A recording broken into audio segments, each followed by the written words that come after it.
تک پہنچنے کے لیے آسانیاں فرما دیتا ہے. یہدی الیہ من ینیب، جس کے دل کی گہرائی میں اللہ کی طلب پیدا ہو جائے اسے اللہ اپنی طرف بلا لیتا ہے، اپنا راستہ دکھا دیتا ہے. والذین جاہدوا فینا، جو لوگ صرف مجھے راضی کرنے کے لیے اور مجھے پانے کے لیے اور میرے وصال کے لیے محنت کرتے ہیں، کوشش کرتے ہیں، لنہدینہم سبلنا، ان کو میں اپنی طرف کئی راستے دکھا دیتا ہوں. ہر راستہ میری طرف ان کا آتا ہے، ہر فعل ایک راستہ ہے، ہر فعل ایک قدم ہے، ان کا ہر قدم میری طرف بڑھتا ہے. اب یہ جو ہدایت کا فیصلہ ہے، یہ فیصلہ کرنے میں اللہ کے نبی اور رسول انسان کی مدد فرماتے ہیں، رہنمائی فرماتے ہیں، فیصلے کو آسان کر دیتے ہیں. یہ جو باتیں میں کر رہا ہوں یہ میری نہیں ہیں، یہ نبی رحمت صلی اللہ علیہ وسلم کی ارشاد فرمائی ہوئی ہیں. اور یہی نبیوں اور رسولوں کا منصب جلیلہ ہوتا ہے کہ انسان دنیا کو دیکھ کر، دنیا کی رنگینی دیکھ کر، دنیاوی لذتیں دیکھ کر اس میں کھو نہ جائے. وہ اسے بتاتے ہیں کہ تیرا منصب اس سے بلند ہے، دنیا تجھے استعمال نہ کرے بلکہ دنیا تیرے استعمال کے لیے بنائی گئی. یہ نہ ہو کہ دنیا تجھ پر سوار ہو جائے اور تجھے اپنا شہدا بنا لے، نہیں، بلکہ تو اللہ کے لیے ہے اور دنیا تیری خادم ہے.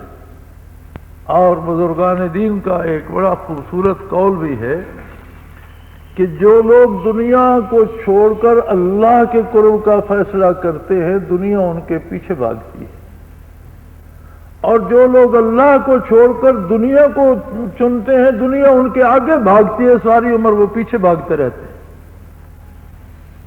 اور یہ ہمارا تجربہ بھی ہے کہ اللہ کے بندوں کے پاس دنیا غلام بن کر آتی ہے اور دنیا داروں کی حکمران بن کر رہتی ہے، ان سے خدمت لیتی ہے، اللہ والوں کی خدمت کرتی ہے.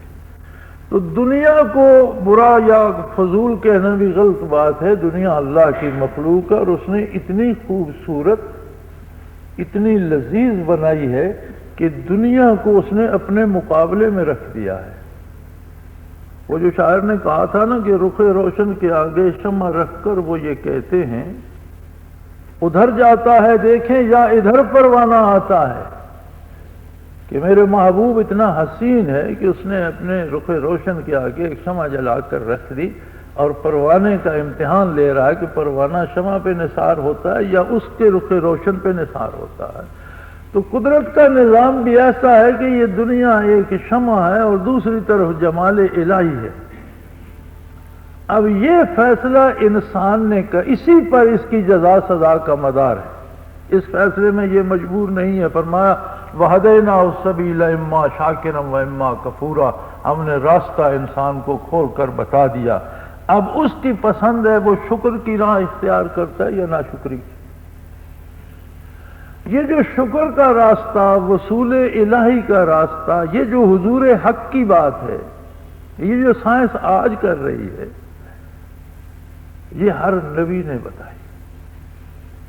اور ہر نبی جس قوم کی طرف مبعوث ہوا، جتنے علاقے کی طرف مبعوث ہوا اور جتنے عرصے کے لیے مبعوث ہوا، اس عرصے میں اس علاقے ان لوگوں کے لیے رحمت حق کا دروازہ صرف اللہ کا نبی اور رسول تھا.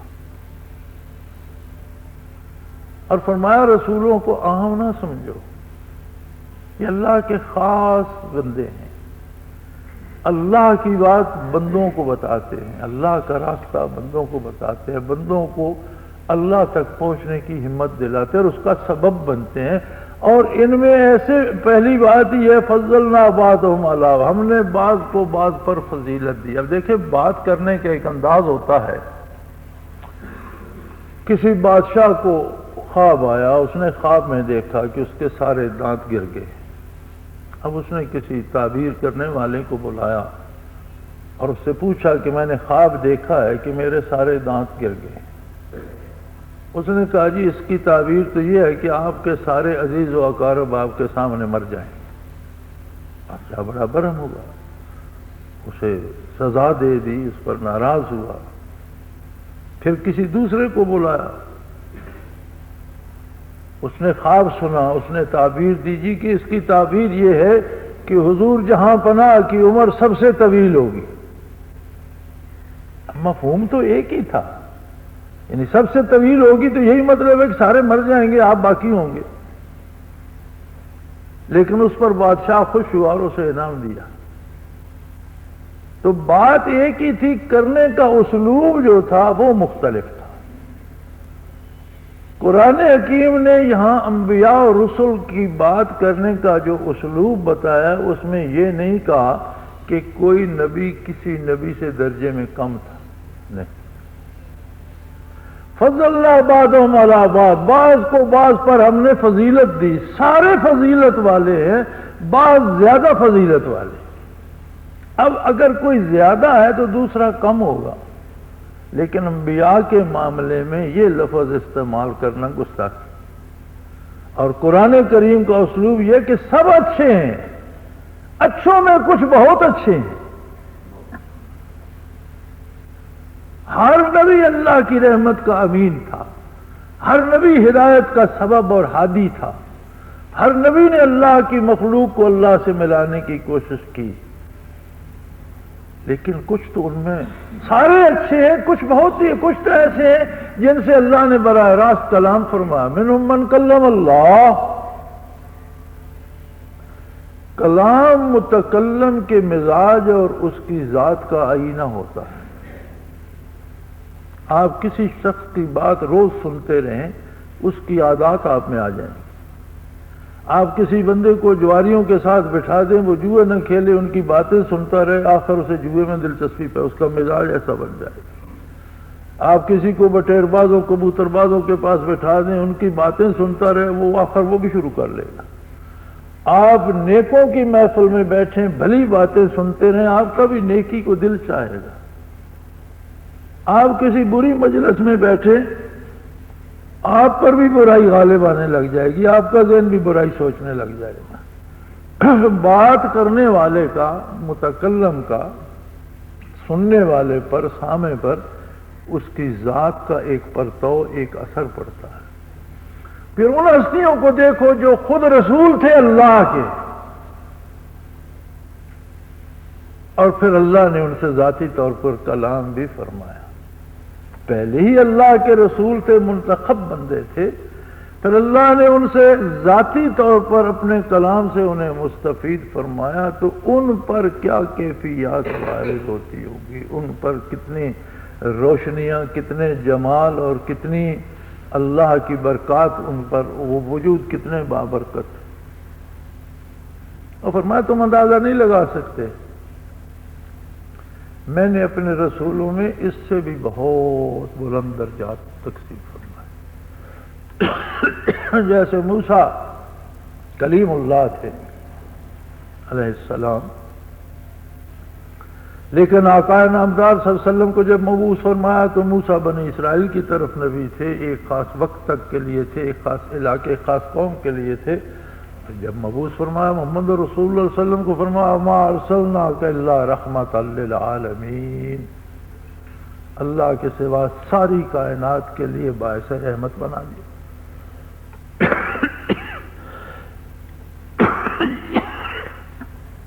لیکن یہ یاد رہے کہ فرمایا بعض کو بعض پر فضیلت دی، اور اسی سے علماء نے اخذ فرمایا کہ اللہ کے بندوں کا، اولیاء اللہ کا ذکر خیر ہو تو کبھی یہ مت کہو کہ فلاں فلاں سے درجے میں کم تھا۔ یہ قرآنی اسلوب نہیں ہے۔ ہاں یہ کہہ سکتے ہو کہ سارے اچھے تھے، فلاں ان میں بھی بہت اچھا تھا، سب سے اللہ کی رحمتیں تقسیم ہوئی، سب نے اللہ کے بندوں کو ہدایت کا درس دیا، لیکن فلاں بزرگ نے بہت اچھا دیا۔ یعنی سب اچھے تھے، بعض اچھوں میں اور بھی اچھے تھے، لیکن آپ کسی کو کم نہیں کہہ سکتے کہ رب العالمین نے اس قانون کا لحاظ رکھا، اپنے کسی نبی کو کم نہیں کہا۔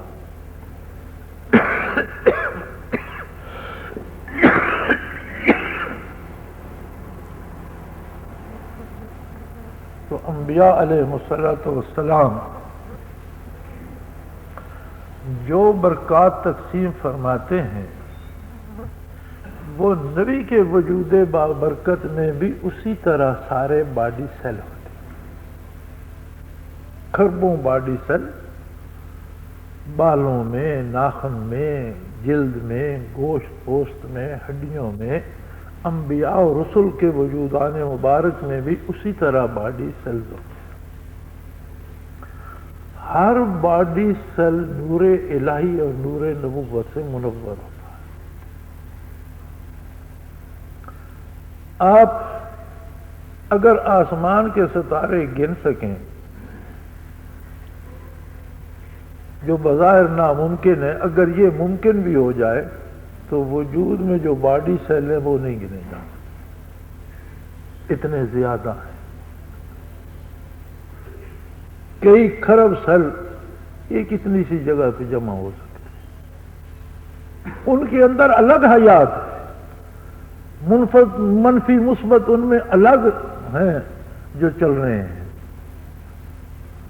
انبیاء کے مبارک وجود جو ہوتے ہیں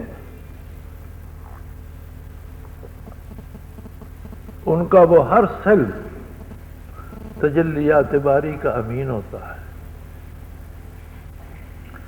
اور ہر سیل میں اتنی قوت دی جاتی ہے کہ جن کی طرف وہ نبی مبعوث ہوا ہے ان سارے لوگوں کو اگر ایمان نصیب ہو جائے تو ان ساروں کے باڈی سیل وہ روشن کر دیں۔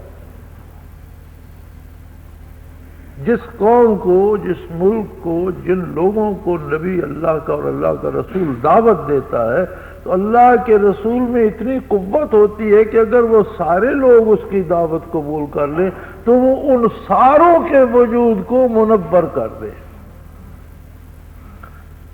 اور پھر جس ہستی کو صلی اللہ علیہ وسلم ساری کائنات کے لیے رحمت بنایا،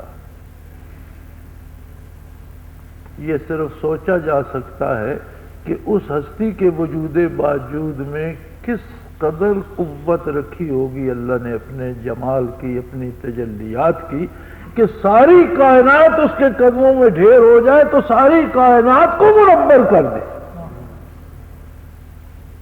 عرش فرش فرشتے جن انسان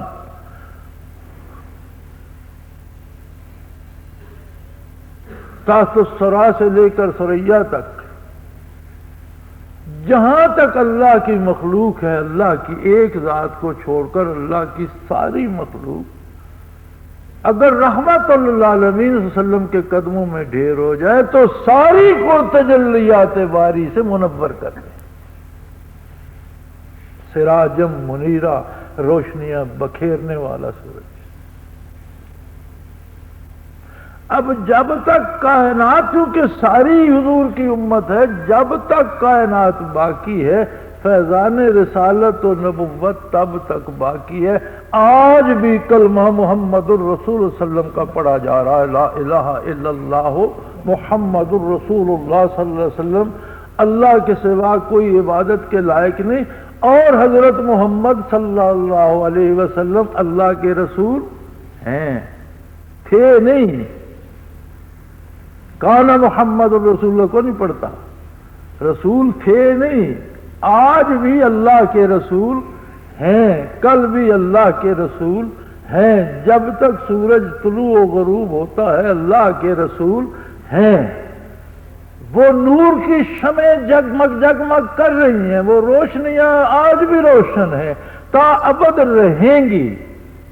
اب یہ فیصلہ اس نے انسان پر چھوڑ دیا کہ تجھے میں نے عقل دی، شعور دیا، ایک رائے دینے کی قوت دی، کیا تو میرے اس نبی سے مستفید ہونا چاہتا ہے، یا پھر دوسرا راستہ بھی اس قادر مطلق نے بتایا کہ دوسرا ایک راستہ ہے، اب وہ لاکھوں میں بٹ جائے لیکن اصل میں ایک ہے، اور وہ ہے شیطان کی پیروی۔ فرمایا انہو لکم عدو مبین، شیطان تمہارا سب سے بڑا اور کھلا دشمن ہے۔ لا تتبعوا خطوات الشیطان، کبھی شیطان کے نقش قدم پر چلنے کی حماقت نہ کرو۔ دو ہی راستے ہیں، ایک ہے محمد الرسول اللہ صلی اللہ علیہ وسلم کے نقش قدم پہ چلنا، دوسرا ہے شیطان کے نقش قدم پہ چلنا. فیصلہ انسان تجھ پر ہے، ادھر جاتا ہے دیکھیں یا ادھر پروانہ آتا ہے. اگر شیطان کے پیچھے چلتا ہے، اگر ایمان قبول ہی نہیں کرتا تو کافر کا ہر باڈی سیل روشن ہوتا ہی نہیں. یعنی ہر انسان کے پاس دیا بھی ہے، اس میں تیل بھی ہے، اس میں بتی بھی ہے، چراغ بھی ہے، اس میں تیل بھی ہے، بتی بھی ہے. اب اس بتی کو روشنی چاہیے. وہ روشنی ہے اللہ و اللہ کے رسول صلی اللہ علیہ وسلم پر ایمان. جیسے کہے گا لا الہ الا اللہ محمد الرسول اللہ، دل سے کہے گا، زبان سے ادا کرے گا تو چراغ روشن ہو جائے گا. نہ صرف دل میں، ہر باڈی سیل میں کھربوں روشنیاں پھیل جائیں گی، اور جتنے اس سے پہلے گناہ کر چکا ہے کفر کی تاریکی کے ساتھ سارے گناہ بھی کافور ہو جائیں گے. اگر 70 60 80 سال جی چکا، کفر شرک میں، گناہ میں، برائی میں، شیطان کی پیروی میں بسر ہوئے، لیکن وہ چراغ اس سے اللہ نے مرنے تک چھینا نہیں. جب موت آ جاتی ہے پھر وہ استعداد سلب ہو جاتی ہے. مرنے کے بعد یا موت کے واضح ہونے کے بعد پھر کافر کی توبہ قبول نہیں ہوتی، پھر اس سے وہ چراغ چھین لیا جاتا ہے. جب تک اس کی سانس چل رہی ہے وہ چراغ اس کے پاس ہے. جب بھی لا الہ الا اللہ محمد الرسول اللہ پڑھ لے روشن ہو جائے گا، اور اتنا روشن ہوگا کہ جتنی زندگی گزار چکا ساری زندگی کا کفر شرک اور سارے گناہ کافور ہو جائیں گے، اور وہ بالکل اول و آخر ایک نوری مجسمہ بن جائے گا جس پر اللہ کی رحمت ہے. اگر اتنا کمال کسی کافر کو کلمہ پڑھنے پہ ملتا ہے تو کتنے خوش نصیب ہیں وہ لوگ جو مسلمان ماؤں کی گود میں پیدا ہوئے، اور پیدا ہوتے ہی جن کے کان میں پہلی آواز یہ پڑی اشہد ان لا الہ الا اللہ اشہد ان محمد رسول اللہ.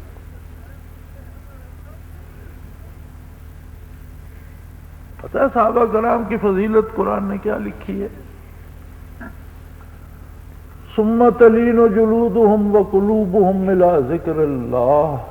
نور نبوت کی روشنیاں ان کے ہر باڈی سیل میں پہنچی، اور عرفاً کہہ دیا کہ کھال سے لے کر نہا خانہ دل تک ہر سیل جو ہے وہ خود ذاکر، ہر سیل اللہ اللہ کرنے لگا.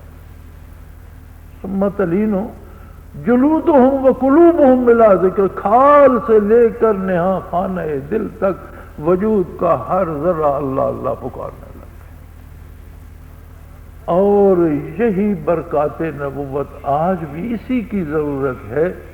آج بھی وہ لوگ چاہیے کہ جن کے پاس بیٹھ کر آج بھی وجود کا ذرہ ذرہ اللہ اللہ کرنے لگ جائے. اور یہ برکات نبوت ہیں، اور نبوت قائم ہے، آپ کی برکات بھی قائم ہیں، اور جب تک قائم رہے گی دنیا تب تک یہ برکات تقسیم ہوتی رہیں گی. اور یہی شناخت ہے کسی کو راہبر یا پیر بنانے کی کہ اگر اس کے پاس بیٹھنے سے دل اور وجود ذاکر ہوتا ہے تو وہ واقعی راہبر ہے.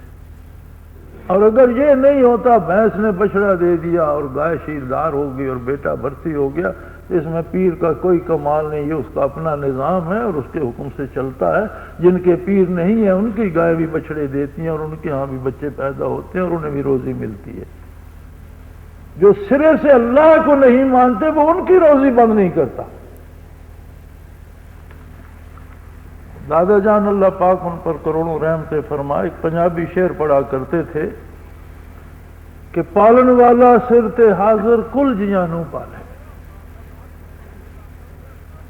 پالن والا سر تے حاضر کل جیاں نوں پالے، اے بھی ویکھ نہ دھکے در تو رنج ہو برات نہ ٹالے. وہ تو جو اسے نہیں مانتے ان کی روزی بھی نہیں روکتا. ایک وقت تک مہلت دے رکھی ہے، پھر ان سے بات کرے گا، روبرو بلائے گا، ثبوت مانگے گا ایسا کیوں کیا تم نے. ان کے پاس جب کوئی عذر نہیں رہے گا تو سزا پائیں. فرمایا تلک الرسل فضلنا بعضهم علی بعض. اب اللہ کے رسولوں کی برکات یہ ہیں کہ نبی رحمت صلی اللہ علیہ وسلم نے ہر کلمہ گو کو اللہ کے روبرو کھڑا کر. اب کتنے لوگ ہم یہاں بیٹھے ہیں، کوئی پڑھا لکھا ہوگا، کسی نے پڑھا نہیں ہوگا، کوئی زیادہ عابد و زاہد ہوگا، کوئی ہم سا بدکار ہوگا، لیکن جب صلات شروع ہوگی تو کسی کو کوئی روکے گا نہیں، ہر کوئی اپنی بات اپنے پروردگار سے کر رہا. ہر بندے کو یہ عزت دے دی محمد الرسول صلی اللہ علیہ وسلم نے کہ اس کی کوئی گلی محلے میں سنتا ہے یا نہیں، گھر میں یا برادری میں کوئی سنتا ہے یا نہیں، اس کی بات اس کی بیوی بھی نہیں سنتی، بچے بھی نہیں سنتے، لیکن اللہ سنتا ہے. فرمایا تم یہاں کھڑے ہو جاؤ اپنے اللہ سے باہر کر دیا ہم سخن بندوں کو خدا سے. تو اب بھی اگر کوئی آپ صلی اللہ علیہ وسلم کی برکات سے محروم رہے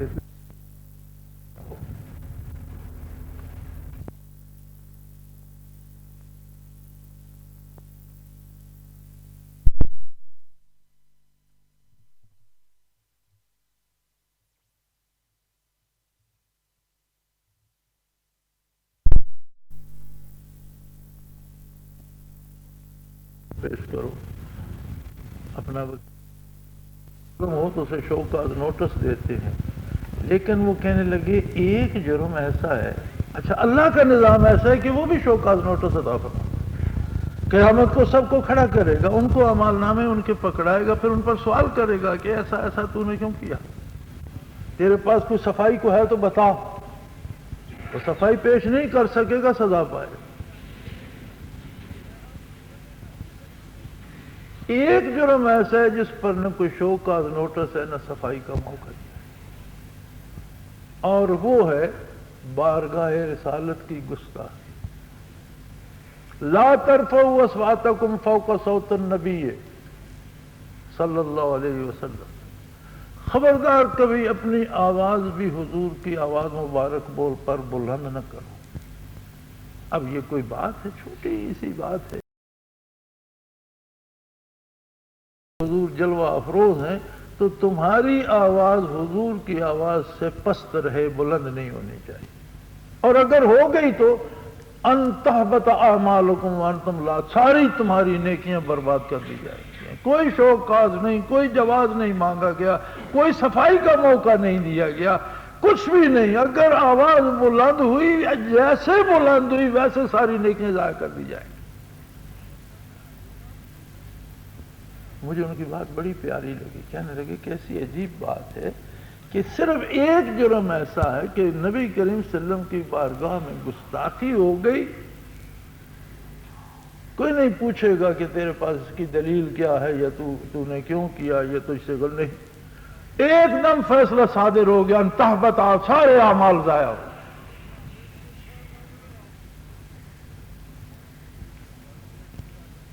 آج ہم کہتے ہیں کہ ہم زبوں حال ہیں، مسلمان دنیا میں مظلوم ہے، اس پر کافر غالب ہیں. میرے بھائی اگر کوئی حضور کی آواز مبارک پر تھوڑی سی آواز بلند کر دے، اونچا بولے تو ساری نیکیاں ضائع ہو جاتی ہیں. اگر حضور کے احکام کو چھوڑ کر غیروں کی پیروی کرے تو اس کا کیا حشر ہونا چاہیے. صرف آواز بلند کرتا ہے تو ساری نیکیاں ضائع ہو جاتی ہیں. اور قرآن کے مخاطب اول صحابہ کرام ہیں. جس مجلس میں یہ حکم نازل ہو رہا ہے وہاں تو ابو بکر صدیق اور فاروق اعظم، عثمان غنی اور حضرت علی کرم اللہ وجہ الکریم جیسے خلفائے راشدین بھی جلوہ افروز ہیں. وہاں تو بدر و احد والے بھی شامل ہیں جن میں مکہ کی تکالیف 13 برس جن نے برداشت کی وہ بھی وہاں موجود ہیں. اور سب کو ایک ہی فیصلہ سنایا جا رہا ہے کہ جس کی بھی آواز ذرا حضور کی آواز پر بلند ہوگی اس کے ساری نیکیاں ضائع کر دیں. ہاں وہ بدر میں تھا، احد میں تھا، مکے میں تھا، کچھ نہیں دیکھا جائے گا. میرے اور آپ کے پاس ہے کیا؟ ہم تہی دامن بھی ہوں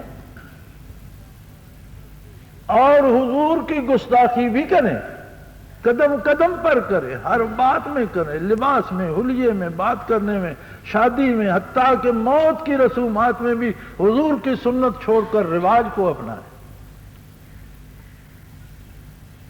تو ہمارا حشر کیا ہونا چاہیے؟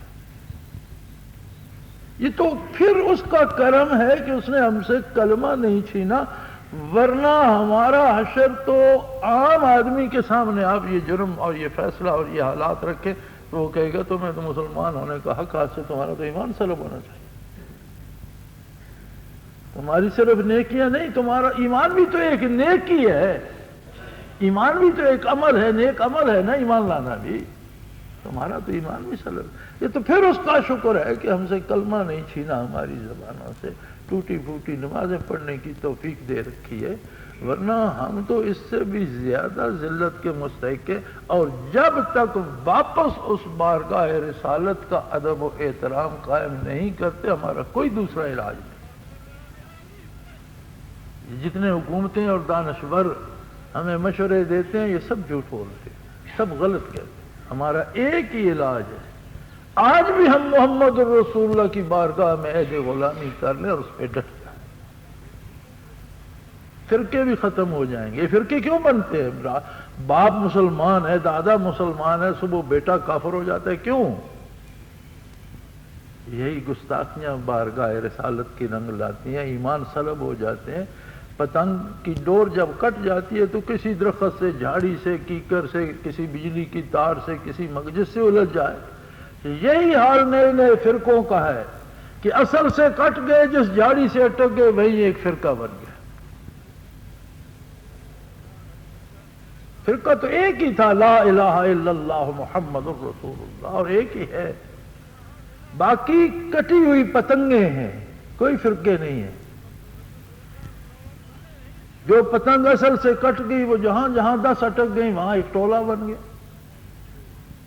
تو آج بھی ہمارے دکھوں کی دوا، آج بھی ہماری عزت کا سبب، آج بھی ہماری سلامتی کا سبب محمد الرسول اللہ کی غلامی ہے۔ اللہ ہمیں توفیق دے، واپس آ جائیں۔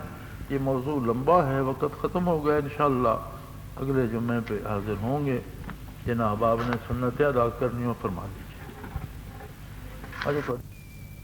تیری یاد ہم سفر ہے، تیری یاد دلربا ہے، وہ جگہ ہے میری منزل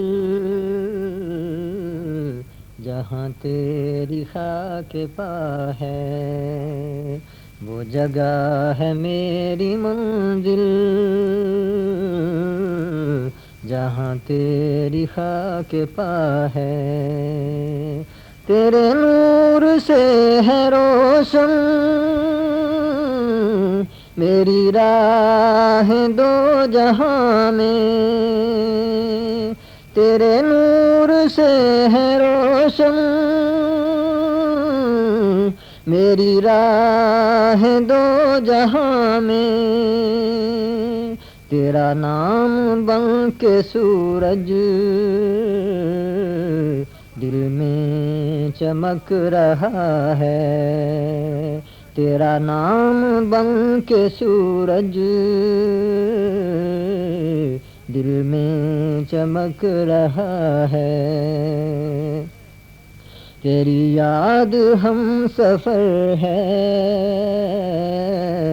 تیری یاد دلربا ہے، تیرے راستوں میں ہر جا بکھرے ہوں چاند جیسے، تیرے راستوں میں ہر جا بکھرے ہوں چاند جیسے، دیکھیں نظر سے دل کی وہ تیرا نقش پا ہے، دیکھیں نظر سے دل کی وہ تیرا نقش پا ہے، تیری یاد ہم سفر ہے، تیری یاد دلربا ہے. میں اور طلب ہو تیری یہ کہاں مجال میری. میں اور طلب ہو تیری یہ کہاں مجال میری. دل زار نہ سمجھ ہے ہر دم تڑپ رہا ہے. دل زار نہ سمجھ ہے ہر دم تڑپ رہا ہے. وہ جگہ ہے میری منزل جہاں تیری خاک پا ہے. کبھی نور بانٹتا تھا تیرا قافلہ جہاں میں. کبھی نور بانٹتا تھا تیرا قافلہ جہاں میں. مگر آج تیرا مسلم ظلمت میں گر گیا ہے. مگر آج تیرا مسلم ظلمت میں گر گیا ہے. تیری یاد ہم سفر ہے تیری یاد دلربا ہے. اسے ایک نظر عطا کر اسے خود سے آشنا کر. اسے ایک نظر عطا کر اسے خود سے آشنا کر. یہی ہے علاج اس کا ورنہ یہ مٹ رہا ہے. یہی ہے علاج اس کا ورنہ یہ مٹ رہا ہے. تیری یاد ہم سفر ہے تیری یاد دلربا ہے. تو پیغمبر زمان ہے تیرا نور جاوداں ہے. تو پیغمبر زمان ہے تیرا نور جاوداں ہے. اسے کر عطا خدا را یہی اس کا آسرا ہے. اسے کر عطا خدا را یہی اس کا آسرا ہے. تیری یاد ہم سفر ہے تیری یاد دلربا ہے. دل زندہ پھر عطا کر اسے درد آشنا کر. دل زندہ پھر عطا کر اسے درد آشنا کر. ملے پھر سے قافلے میں جس سے بچھڑ گیا ہے. ملے پھر سے قافلے میں جس سے بچھڑ گیا ہے. وہ جگہ ہے میری منزل جہاں تیری خاک پا ہے. تیرے نام پر فدا ہو تیرا درد بانٹتا ہو. تیرے نام پر فدا ہو تیرا درد بانٹتا ہو. بن جائے اس کی بگڑی سیماب کی دعا ہے. بن جائے اس کی بگڑی سیماب کی دعا ہے. تیری یاد ہم سفر ہے، تیری یاد دل ربا ہے، وہ جگہ ہے میری منزل جہاں تیری خاک پا ہے۔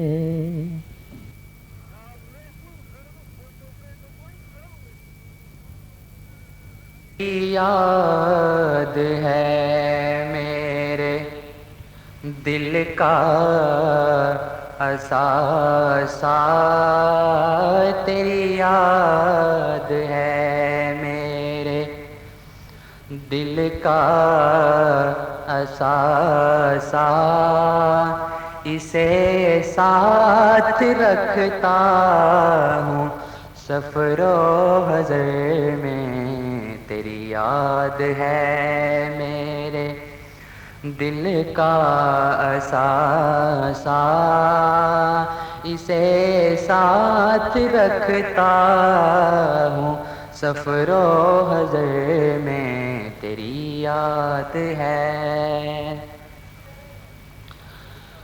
اور تیری یاد سے روشنی ہے جہاں میں،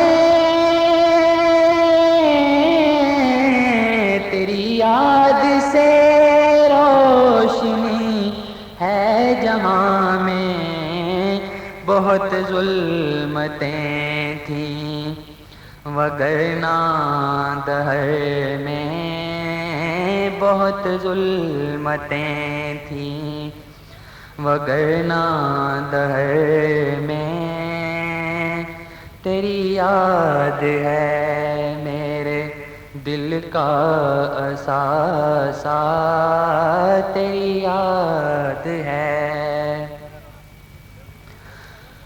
اور تیری یاد مالک ہے دل ایک گھر ہے، تیری یاد مالک ہے دل ایک گھر ہے، یوں لگتا ہے جیسے تو بستا ہو گھر میں، یوں لگتا ہے جیسے تو بستا ہو گھر میں، تیری یاد ہے میرے دل کا اثاثہ، تیری یاد ہے۔ کہاں کی جدائی ہے کیسا بچھڑنا،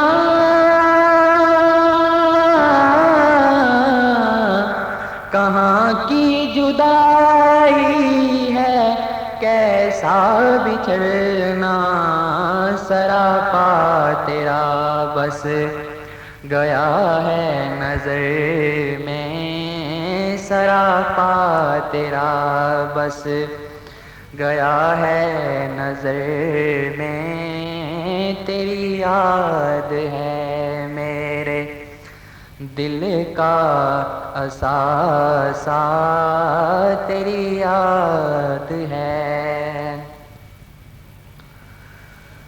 اور تنے خاک گئے دور بھی ہے تو کیا غم، تنے خاک گئے دور بھی ہے تو کیا غم، میری روح وہی ہے تو ہے جس نگر میں،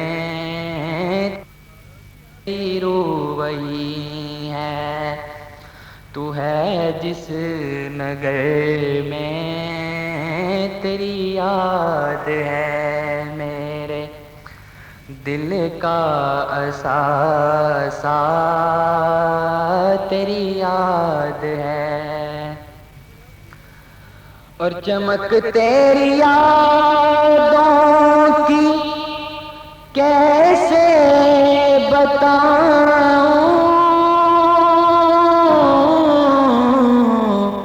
چمک تیری یادوں بتاؤں مثالیں اس کی ملتی نہیں ہے گوہر میں، مثالیں اس کی ملتی نہیں ہے گوہر میں، تیری یاد ہے میرے دل کا اثاثہ، تیری یاد ہے، اور تیری یاد ہے ایک نرالی سی دولت،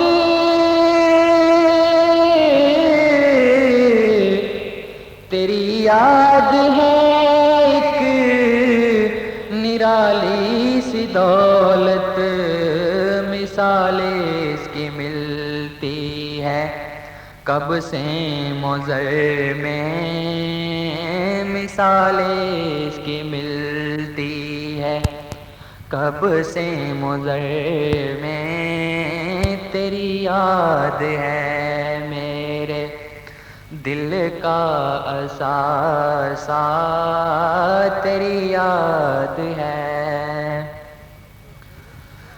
صدف نے الگ کر لیا تھا وہ قطرہ،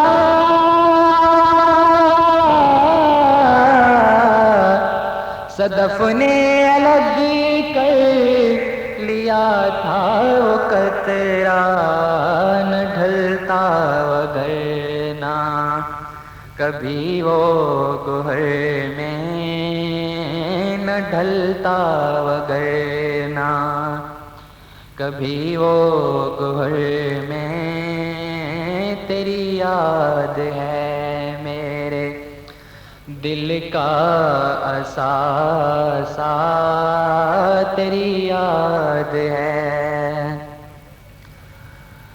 صدف تیری یادیں سیماب دیکھو،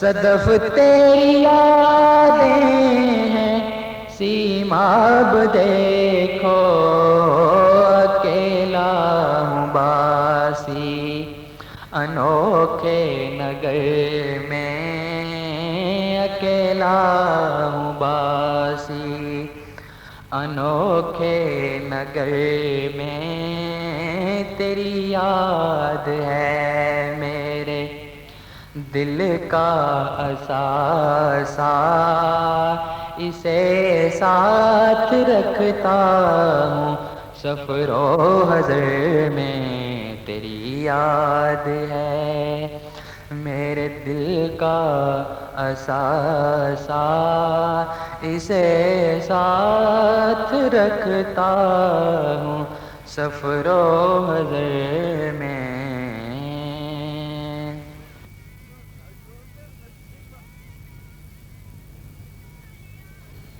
دلوں میں مچلتا ہے ذوق زیارت، لبوں پہ قصیدے تیری عظمتوں کے،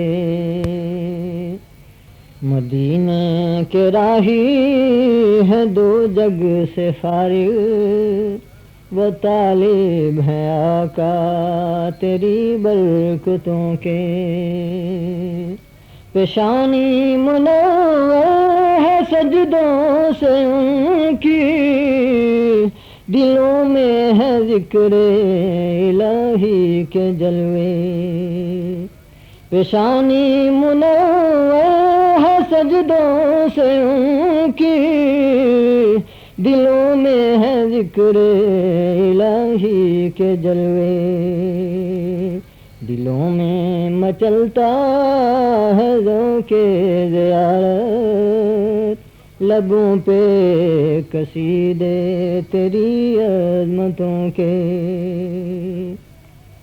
کوئی ہے مجاہد تو غازی ہے، کوئی ہے ان کے شب و روز میدان میں گزرے، کوئی ہے مجاہد تو غازی ہے، کوئی ہے ان کے شب و روز میدان میں گزرے، دلوں میں مچلتا ہے ذوق زیارت، لبوں پہ قصیدے تیری عظمتوں کے، کوئی مثل باد سحر اس جہاں میں، رہا بانٹتا تیری خوشبو کے جھونکے، کوئی مثل باد سحر اس جہاں میں، رہا بانٹتا تیری خوشبو کے جھونکے، مدینے کے راہی ہے دو جگ سے فارغ، وہ طالب ہے آقا تیری برکتوں کے، مگر ایک بے بس تہی دست خادم ہے چھیڑے ہوئے تیری الفت کے قصے، مگر ایک بے بس تہی دست خادم ہے چھیڑے ہوئے تیری الفت کے قصے، دلوں میں مچلتا ہے ذوق زیارت، لبوں پہ قصیدے تیری عظمتوں کے، نہ عابد نہ زاہد نہ واعظ نہ قاری، نہ عابد نہ زاہد نہ واعظ نہ قاری، ہے پھیلائے دامن کھڑا در پہ تیرے، ہے پھیلائے دامن کھڑا در پہ تیرے، دلوں میں مچلتا ہے ذوق زیارت، لبوں پہ قصیدے تیری عظمتوں کے، تمنا لیے در پہ حاضر ہوا کا، تمنا لیے در پہ حاضر ہوا کا، ہوں طالب نظر کا جو شعلہ دکھا دے، دلوں میں مچلتا ہے ذوق زیارت، لبوں پہ قصیدے تیری عظمتوں کے، جلے میرا سینہ اٹھے اس سے طوفان، جلے میرا سینہ اٹھے اس سے طوفان، جو مسلم کے سینے میں ہلچل مچا دے، جو مسلم کے سینے میں ہلچل مچا دے، مدینہ کے راہی ہے دو جگ سے فارغ، وہ طالب ہے آقا تیری برکتوں کے، تیرے عشق کی آگ بانٹوں دلوں کو، محبت کا شعلہ جو ہر من جلا دے، محبت کا شعلہ جو ہر من جلا دے، مدینے کے راہی ہے دو جگ سے فارغ، وہ طالب ہے آقا تیری برکتوں کے،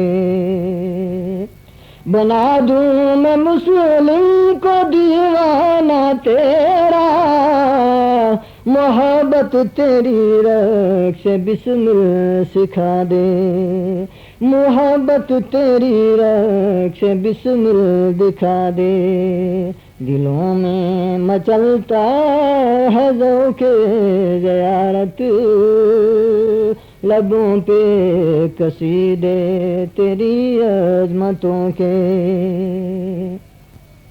دلوں میں محبت کا چشمہ رواں ہو، جہاں سے وہ سب نفرتوں کو مٹا دے، جہاں سے وہ سب نفرتوں کو مٹا دے، دلوں میں مچلتا ہے ذوق زیارت، لبوں پہ قصیدے تیری عظمتوں کے، پھر انسان سکون آشنا ہو دہر میں، یوں خالق سے وہ اس کا رشتہ بنا دے، پھر انسان سکون آشنا ہو دہر میں، یوں خالق سے وہ اس کا رشتہ بنا دے، یوں خالق سے وہ اس کا رشتہ بنا دے، دلوں میں مچلتا ہے ذوق زیارت، لبوں پہ قصیدے تیری عظمتوں کے، لبوں پہ فقیر اپنے شام و سحر ہے، لبوں پہ فقیر اپنے شام و سحر ہے، الہی بہار ایسی پھر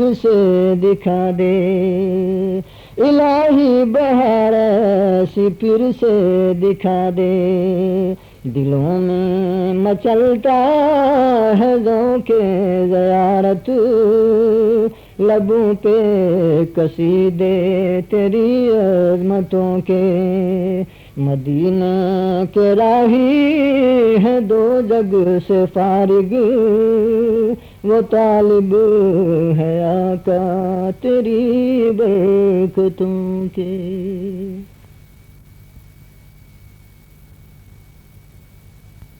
جینا خیال یار میں، مرنا خیال یار میں، جینا خیال